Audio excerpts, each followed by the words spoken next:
ربی اشرح لی صدری ویسر لی امری واحلل عقدۃ من لسانی یفقہوا قولی ربی ہب لی حکما والحقنی بالصالحین واجعل لی لسان صدق فی الآخرین واجعلنی من ورثۃ جنۃ النعیم۔ اے اللہ، اے میرے رب، مجھے قوت فیصلہ عطا فرما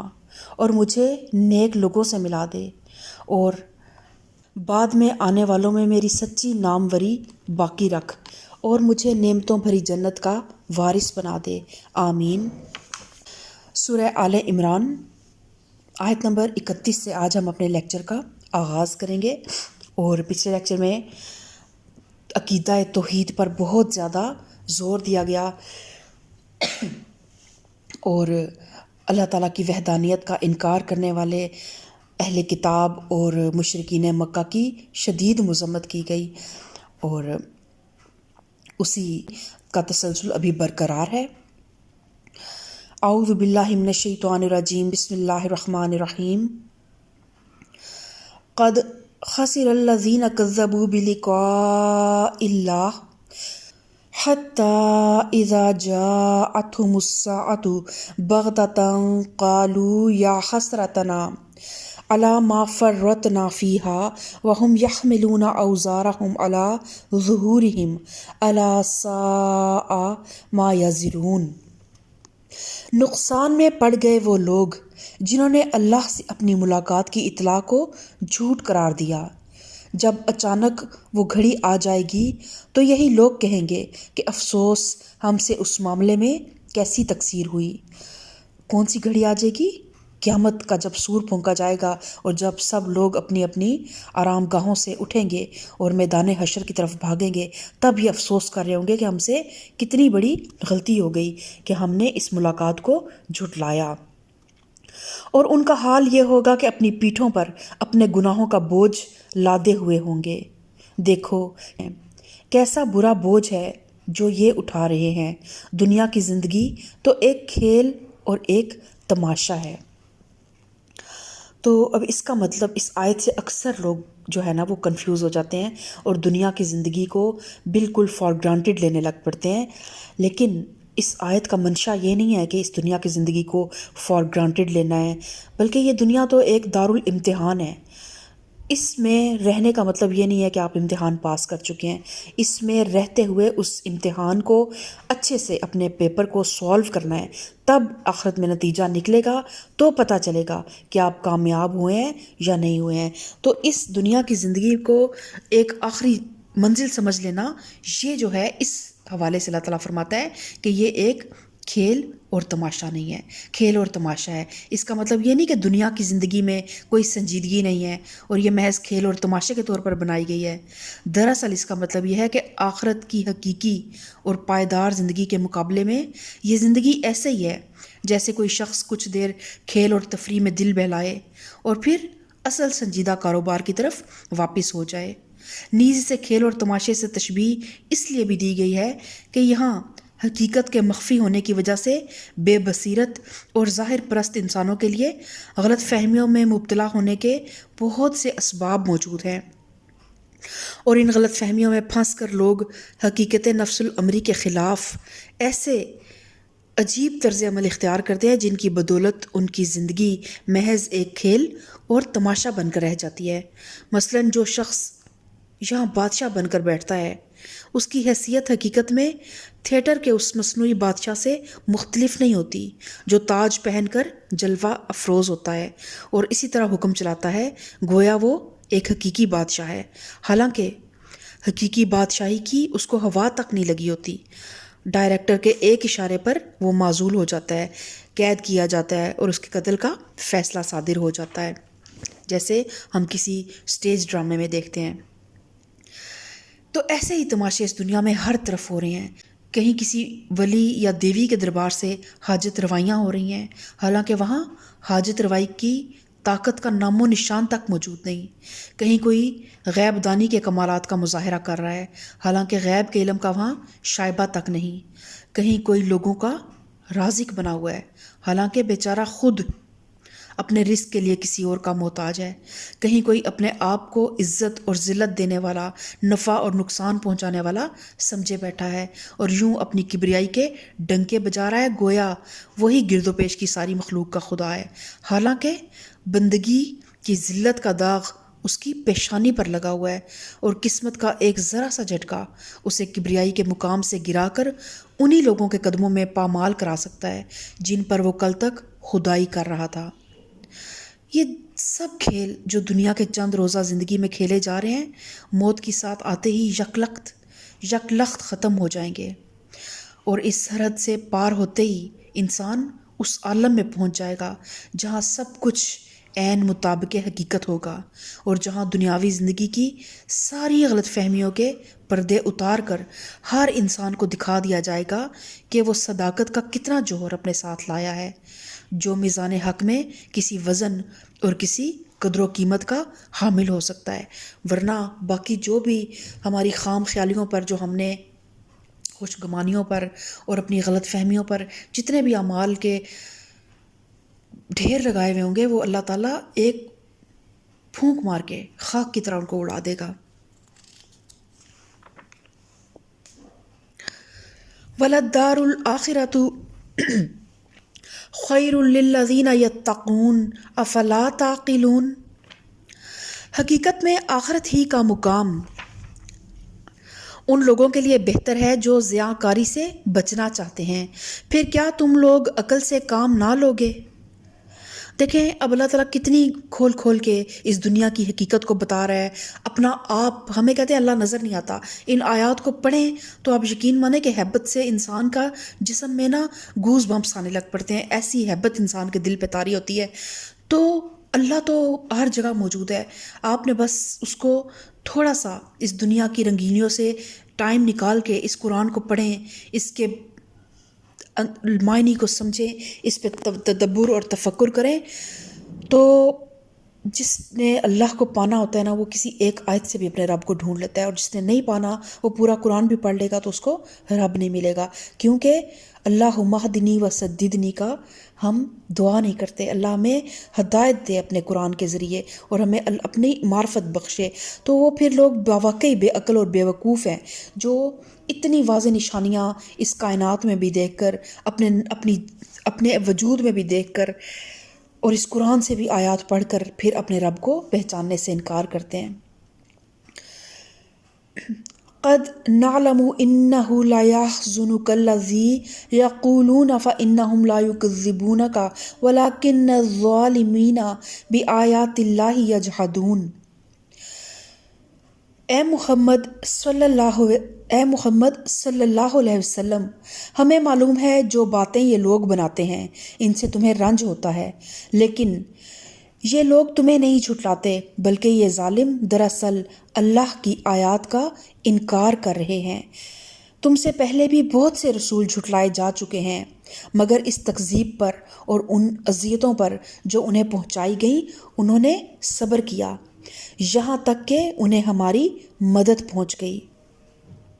تو واقعہ یہ ہے کہ جب رسول اللہ صلی اللہ علیہ وسلم نے اللہ کی آیات جب تک سنانی نہیں شروع کی تھی نا، آپ صلی اللہ علیہ وسلم کی قوم کے سب لوگ آپ کو صادق اور امین سمجھتے تھے اور کہتے بھی تھے، آپ کی راست بازی پر کامل اعتماد رکھتے تھے۔ انہوں نے آپ صلی اللہ علیہ وسلم کو کب جھٹلایا؟ جب آپ صلی اللہ علیہ وسلم نے اللہ کی طرف سے پیغام پہنچانا شروع کیا، اور دوسرے دور میں بھی ان کے اندر کوئی شخص ایسا نہ تھا جو شخصی حیثیت سے آپ صلی اللہ علیہ وسلم کو جھوٹا قرار دینے کی جرت کر سکتا ہو، یعنی کہ جب ابھی آپ نے نبوت آپ پہ نازل نہیں ہوئی تھی اس وقت بھی کوئی آپ کی صداقت کا انکار نہیں کرتا تھا۔ آپ کے کسی سخت سے سخت مخالف نے بھی کبھی آپ پر یہ الزام نہیں لگایا کہ آپ دنیا کے کسی معاملے میں کبھی جھوٹ بولنے کے مرتکب ہوئے ہیں۔ انہوں نے جتنی آپ صلی اللہ علیہ وسلم کی تکذیب کی وہ محض نبی ہونے کی حیثیت سے کی، اور آپ کا سب سے بڑا دشمن ابو جہل تھا۔ اور حضرت علی رضی اللہ تعالیٰ عنہ سے روایت ہے کہ ایک مرتبہ اس نے خود نبی کریم صلی اللہ علیہ وسلم سے گفتگو کرتے ہوئے کہا،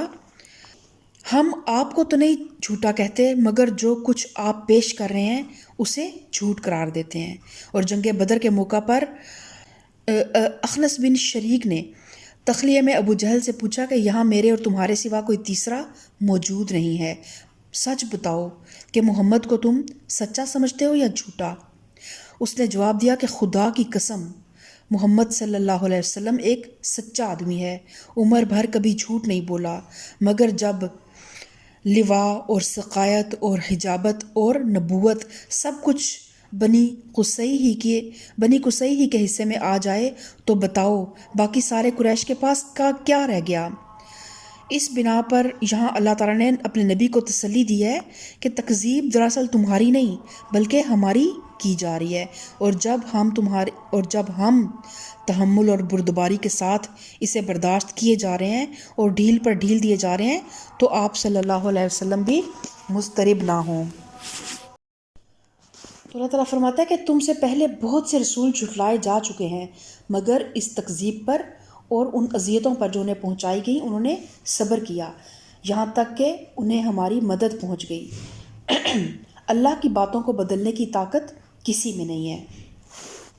یعنی کہ اللہ کی باتوں کو بدلنے کا کیا مطلب ہے کہ اللہ تعالیٰ نے حق اور باطل کی کشمکش کے لیے جو قانون بنا دیا ہے اسے تبدیل کرنا اب کسی کے بس میں نہیں ہے۔ حق پرستوں کے لیے ناگزیر ہے کہ وہ ایک طویل مدت تک آزمائشوں کی بھٹی میں تپائے جائیں، اپنے صبر کا، اپنی راست بازی کا، اپنے اصرار اور اپنی فداکاری کا، اپنے ایمان کی پختگی اور اپنے توکل علی اللہ کا امتحان دیں، مصائب اور مشکلات کے دور سے گزر کر اپنے اندر وہ صفات پرورش کریں جو صرف اسی دشوار گزار گھاٹی میں پرورش پا سکتی ہیں، اور ابتداً خالص اخلاق فاضلہ اور سیرت صالحہ کے ہتھیاروں سے جاہلیت پر فتح حاصل کر کے دکھائیں۔ اس طرح جب وہ اپنا صالح ہونا ثابت کر دیں گے تب اللہ کی نصرت ٹھیک اپنے وقت پر ان کی دستگیری کے لیے آ پہنچے گی، وقت سے پہلے وہ کسی کے لائے سے نہیں آ سکتی۔ یعنی کہ جو اللہ کا راستہ ہے نا یہ بڑی دشوار گزار گھاٹی ہے، اور جو بھی انسان، یہاں تو اللہ تعالیٰ نبی کریم صلی اللہ علیہ وسلم سے خطاب فرما رہے ہیں نا، لیکن ہر وہ انسان جو اس راستے پہ، اس دشوار گزار گھاٹی پہ چلنے کا فیصلہ کر لیتا ہے، پھر اس کو پہلے بہت عرصہ خود جو ہے اس راستے پہ اپنے بلبوتے پہ یہ ثابت کرنا ہوتا ہے کہ میں واقعی ثابت قدم ہوں، اور مجھے آزمائشوں میں اللہ تعالیٰ آزمائشوں کی بھٹی میں تپاتا ہے، اللہ تعالیٰ اس بندے کو بار بار آزماتا ہے، لیکن جب وہ ایک بہت مدت تک کسی بھی آزمائش کے آگے جب گھٹنے نہیں ٹیکتا اور حق پہ قائم رہتا ہے، باطل کے آگے سر جو ہے وہ نہیں جھکاتا، تو پھر ایک وقت پہ اللہ کی مدد، اس کی نصرت جو ہے اس کی تائید کے لیے آ جاتی ہے۔ تو اللہ تعالیٰ نبی کریم صلی اللہ علیہ وسلم کو بھی ڈھارس بتا رہے ہیں کہ آپ کی بھی مدد اور نصرت جو ہے وہ آئے گی آپ کے لیے بھی، لیکن ابھی اس سلسلے کو اسی طرح چلنا ہے جس طرح چل رہا ہے۔ آپ کو ضیق ہو رہا ہے، آپ کو اذیت ملتی ہے، آپ کا جو ہے ان کی باتوں سے آپ کا دل دکھتا ہے، لیکن ابھی اللہ تعالیٰ کی طرف سے یہ معاملات اسی طرح چلنے ہیں۔ وَلَقَدْ جَاءَكَ مِن نَبَإِ الْمُرْسَلِينَ، اور پچھلے رسولوں کے ساتھ جو کچھ پیش آیا اس کی خبریں تمہیں پہنچ ہی چکی ہیں۔ تاہم اگر ان لوگوں کی بے رخی تم سے برداشت نہیں ہوتی تو اگر تم میں کچھ زور ہے تو زمین میں کوئی سرنگ ڈھونڈ لو یا آسمان میں سیڑھی لگاؤ اور ان کے پاس کوئی نشانی لانے کی کوشش کرو۔ تو اب واقعہ کیا تھا کہ یہ جو مکہ کے لوگ تھے یہ بار بار، اور ایون یہود بھی بار بار کہتے تھے کہ ہمارے جو نبی تھے ان کے پاس تو بہت سی اللہ تعالیٰ نے معجزات دے کے بھیجا، حضرت موسیٰ علیہ السلام کے پاس بھی ید بیضا تھا، عصا تھی، اور بہت سے معجزات تھے، اسی طرح حضرت عیسیٰ علیہ السلام کے پاس بھی بے شمار معجزات تھے۔ تو وہ یہود جو تھے وہ مشرکین مکہ سے بار بار یہ کہتے تھے کہ اگر یہ محمد صلی اللہ علیہ وسلم واقعی اللہ کے سچے نبی ہیں تو یہ پھر معجزہ لے کر آئے نا۔ تو آپ صلی اللہ علیہ وسلم بھی بعض اوقات اس خواہش آپ کے دل میں شدت اختیار کرتی کہ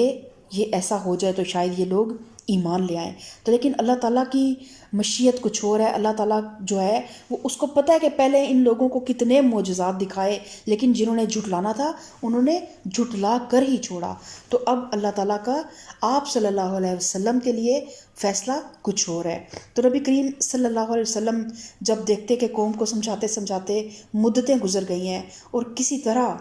یہ راہ راست پر نہیں آتی، تو بسا اوقات آپ کے دل میں یہ خواہش پیدا ہوتی تھی کہ کاش کوئی نشانی اللہ کی طرف سے ایسی ظاہر ہو جس سے لوگوں کا کفر ٹوٹے اور یہ میری صداقت تسلیم کر لیں۔ اور آپ کی اسی خواہش کا جواب اس آیت میں دیا گیا ہے۔ مطلب یہ ہے کہ بے صبری سے کام نہ لیں۔ جس ڈھنگ اور جس ترتیب اور تدریج سے ہم اس کام کو چلوا رہے ہیں، اسی پر صبر کے ساتھ چلے جاؤ۔ معجزوں سے کام لینا ہوتا تو اللہ تعالیٰ کو بہتر پتہ ہے وہ کیا خود نہیں لے سکتا تھا، مگر اللہ تعالیٰ کیونکہ جانتا ہے کہ جس فکری اور اخلاقی انقلاب اور جس مدنیت صالحہ کی تعمیر کے کام پر آپ صلی اللہ علیہ وسلم مامور کیے گئے ہیں، اسے کامیابی کی منزل تک پہنچانے کا صحیح راستہ یہ نہیں ہے۔ تاہم اگر لوگوں کی موجودہ جمود اور ان کے انکار کی سختی، آپ صلی اللہ علیہ وسلم اس پر اگر صبر نہیں کر سکتے اور آپ کو گمان ہے کہ اس جمود کو توڑنے کے لیے کسی محسوس نشانی کا مشاہدہ کرانا ضروری ہے، تو پھر اللہ تعالیٰ فرماتا ہے پھر خود زور لگاؤ۔ اگر تمہارا کچھ بس چلتا ہو تو زمین میں گھس کر یا آسمان میں سنگ لگا کر کوئی ایسا معجزہ لانے کی کوشش کرو جسے تم سمجھو کہ یہ بے یقینی کو یقین میں تبدیل کر دینے کے لیے کافی ہوگا، مگر ہم سے امید نہ رکھو کہ ہم تمہاری یہ خواہش پوری کریں گے، کیونکہ ہمارے جو پلان ہے نا اس میں اس تدبیر کی کوئی جگہ نہیں ہے۔ تو اب دیکھیں کہ نبی کریم صلی اللہ علیہ وسلم اولو العزم پیغمبروں میں سے ہیں کہ اللہ کے محبوب ہیں۔ اللہ تعالیٰ کیا ان کی خواہش کو پورا کرنے میں ایک سیکنڈ بھی لگائے گا؟ لیکن کیونکہ اللہ تعالیٰ کے فیصلے جو ہے نا وہ حکمت پر مبنی ہوتے ہیں۔ اللہ تعالیٰ کو پتہ ہے کہ اس قوم نے منصب امامت پر فائز رہنا ہے۔ اگر وقتی طور پہ فوراً کوئی معجزہ دکھا کے ان کو ایمان پہ مجبور لے آئیں گے، لیکن وہ ایمان اتنا پختہ نہیں ہوگا۔ جب تک آزمائشوں کی بھٹی میں جل کر اور اپنی ایفرٹ سے جب تک کہ یہ اللہ تک رسائی حاصل کرنے کی کوشش نہیں کریں گے، حق تک پہنچنے کی کوشش نہیں کریں گے، تب تک ان کا وہ ایمان اتنا پختہ نہیں ہوگا کہ تا قیامت پھر یہ انبیاء کے ورثے کی جو ہے وہ اس کو سنبھال سکیں اور اس کو آگے پہنچا سکیں۔ وَلَوْ شَاءَ اللَّهُ لَجَمَعَهُمْ عَلَى الْهُدَى فَلَا تَكُونَنَّ مِنَ الْجَاهِلِينَ۔ اگر اللہ چاہتا تو ان سب کو ہدایت پر جمع کر سکتا تھا، لہٰذا نادان مت بنو۔ یعنی اگر صرف یہی بات مطلوب ہوتی کہ تمام انسان کسی نہ کسی طور پر ان کو ہدایت مل جائے اور راست رو بن جائیں، تو نبی بھیجنے اور کتابیں نازل کرنے اور مومنوں سے کفار کے مقابلے میں جد و جہد کرانے اور دعوت حق کو تدریجی تحریک کی منزلوں سے گزروانے کی حاجت ہی کیا تھی؟ یہ کام تو اللہ تعالیٰ صرف ایک اشارے سے، ایک کلمہ کن سے انجام دلوا سکتا تھا، لیکن اللہ اس کام کو اس طریقے پر کرنا نہیں چاہتا۔ اس کا منشا تو یہ ہے کہ حق کو دلائل کے ساتھ لوگوں کے سامنے پیش کیا جائے، پھر ان میں سے جو لوگ فکر صحیح سے کام لے کر حق کو پہچان لیں، وہ اپنے آزادانہ اختیار سے اس پر ایمان لائیں، اپنی سیرتوں کو اس کے سانچے میں ڈال کر باطل پرستوں کے مقابلے میں اپنی اخلاقی برتری کو ثابت کریں۔ انسانوں کے مجموعے میں سے صالح عناصر کو اپنے طاقتور استدلال، اپنے بلند نصب العین، اپنے بہتر اصول زندگی اور اپنی پاکیزہ سیرت کی کشش سے اپنی طرف کھینچتے چلے جائیں، اور باطل کے خلاف پہم جد و جہد کر کے فطری ارتقاء کی راہ سے اقامت دین حق کی منزل تک پہنچے۔ اللہ اس کام میں ان کی رہنمائی کرے گا اور مدد بھی کرے گا، اور جس مرحلے پر جیسی مدد اللہ سے پانے کا وہ اپنے آپ کو مستحق بنائیں گے، وہ مدد اللہ تعالیٰ انشاءاللہ ان کو دیتا چلا جائے گا۔ لیکن اگر کوئی یہ چاہے کہ اس فطری راستے کو چھوڑ کر اللہ تعالیٰ محض اپنی قدرت قاہرہ کے زور سے کفار کو مسلمان کر دے، یہ ایسا ہرگز نہیں ہوگا، کیونکہ یہ اللہ کی اس حکمت کے خلاف ہے جس کے تحت اس نے انسان کو دنیا میں ایک ذمہ دار مخلوق کی حیثیت سے پیدا کیا، اسے تصرف کے اختیار دیے ہیں، طاعت و عصیان کی آزادی بخشی ہے، امتحان کی مہلت عطا کی ہے، اور اس کی صحیح کے مطابق جزا اور سزا دینے کے لیے فیصلے کا ایک وقت بھی مقرر کیا ہے۔ تو اللہ تعالیٰ ہم سب کو یہ توفیق دے کہ ہم خود وہ صحیح وہ جد و جہد کریں کہ جس میں پھر اللہ تعالیٰ ہمیں چن لے اور پھر اللہ تعالیٰ کی مدد ہماری شامل حال ہو جائے۔ اللہ تعالیٰ ہمیں صراط مستقیم پہ چلنے کی توفیق عطا فرمائے، آمین۔ سبحان ربک رب العزت عما یصفون وسلام علی المرسلین والحمد للہ رب العالمین۔